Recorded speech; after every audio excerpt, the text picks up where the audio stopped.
Yeah, I'm David Axe, and I want to start out by making it very clear this is a comic book we're talking about. A nonfiction, the term we use is graphic novel, but it's not a novel. It's a nonfiction book in comics form. Tends to throw a lot of people, but for many years now, folks have been using comic books to do reporting.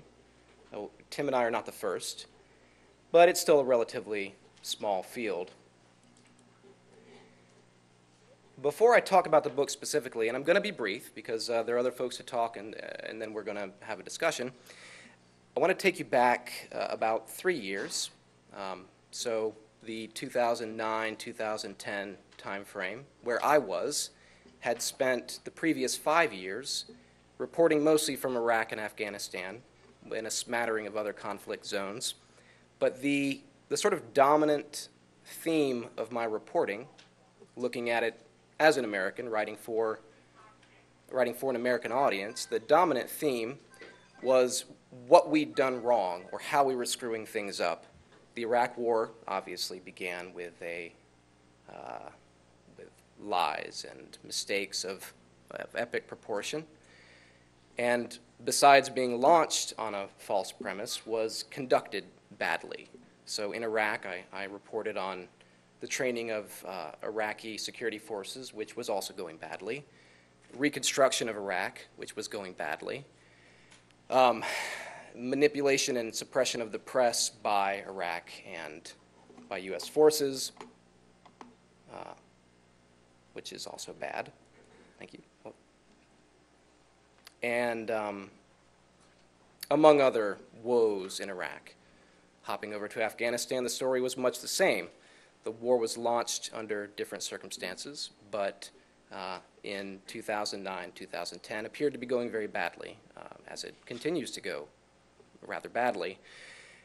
So looking at the world of conflict from the U.S. perspective for my American audience, it was hard to avoid becoming cynical and asking, what are we doing, and why do we do whatever we do so badly?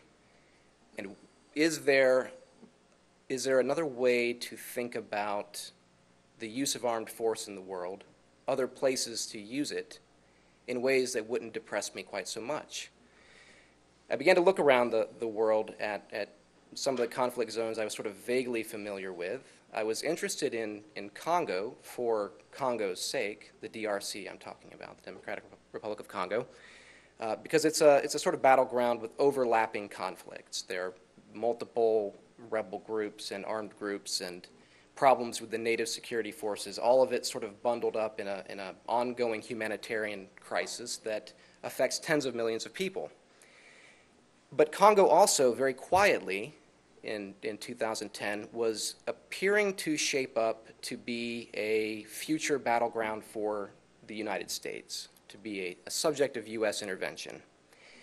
In 2009 and 2010, we did have a small number of U.S. troops in DRC, working with the Congolese military to try to improve their human rights record, training, education, exercises, things like that, and medical outreach. I accompanied a team of U.S. Army National Guardsmen who went into Kinshasa in late 2010 to set up a health clinic and to deliver medical aid to just everyday Congolese people as a way of winning hearts and minds, sort of preparing the battle space is the term the military likes to use, in a sense, for a wider intervention which was coming.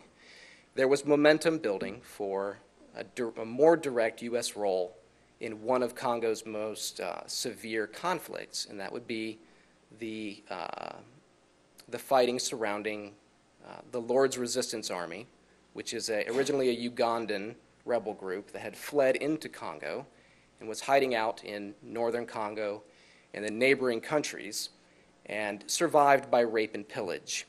And we're going to talk in greater depth about this group, where they came from and what can be done about them. But suffice to say, 3 years ago, they were a huge problem, as they are today, and the United States, among other actors, was working up the motivation, laying the plans, gathering the resources to do something about it. That would come about a year after my trip to DRC to do my basic reporting when President Obama announced that 100 U.S. military special operations forces would go to the DRC and neighboring countries to work directly with native armies to hunt and hopefully destroy the Lord's Resistance Army. But when I was there 3 years ago, that announcement had yet to come, and the ingredients of that intervention were still sort of bubbling in the pot. So I looked at it. It was an unmade thing, and I asked myself, could this be a new, it's not necessarily a new way of war. There have been plenty of armed interventions, or plenty of armed interventions by the U.S. and for humanitarian reasons.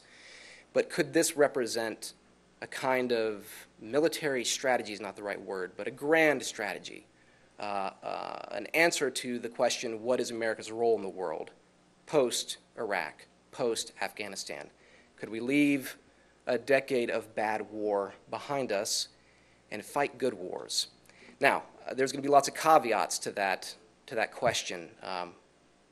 Is U.S. military intervention in Africa, to say nothing of Congo, can that be a good war? The practical questions are myriad, and we'll get to those. But I looked at the Congo, the potential for U.S. intervention in Congo as an opportunity to fight for something that at least I personally could believe in, to destroy a band of murderers and rapists who have no political constituency and who exist to survive, and their means of survival are the worst possible things you can imagine. Army of God is an attempt on my part to understand Congo and the whole region, the LRA, the conflict, and the escalating efforts to intervene by foreign countries, especially the United States. And I hope that it answers that broader question, is there a better way for the United States to be involved in the world in an armed sense, as a military power? And so with that, I'm going to turn it over to Tim, and Tim's going to show you, I should have shown you some art before Tim got up here, but anyways, Tim will show you some of the art he did for the book, and again, we'll talk about this in more detail, and explain to you how a work of reporting can be converted into a comic book. So, Tim?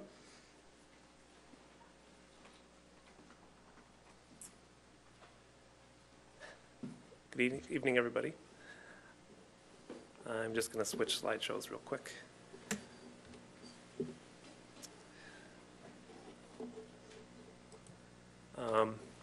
I'm just going to talk very briefly. I'm sorry, I forgot how to get back to there. I'm kind of the odd man out here tonight because you're here to hear about the LRA. And unlike David, I didn't go to the Congo. I live in Brooklyn, and that's where I did all my work. And I worked from photos David sent me, which wasn't really enough reference even for me to draw a book that was, I think, 80 pages is it now? So I had to go on Google, look up pictures about the Congo. And the research for this book wasn't what I would call fun. As you heard earlier, I worked for Mad Magazine, for Marvel Comics, and I recently write and illustrate my own children's books. And those books are all very enjoyable to work on, but this book, of course, through the research I had to do, I saw some horrible things, which made me realize that it must be very hard to see this every day of your life or live it. But I'm going to just talk very briefly about how I did the artwork. I usually do the whole book like this, very small, probably this big. I do every page of the book in thumbnail form. David wrote a script for me. I guess David had David had written one graphic novel before. Two. Yeah. And if there was any problems, we talked about it, storytelling, where word balloons go, a lot of minutia that goes into making a comic book. And again, these are more thumbnails.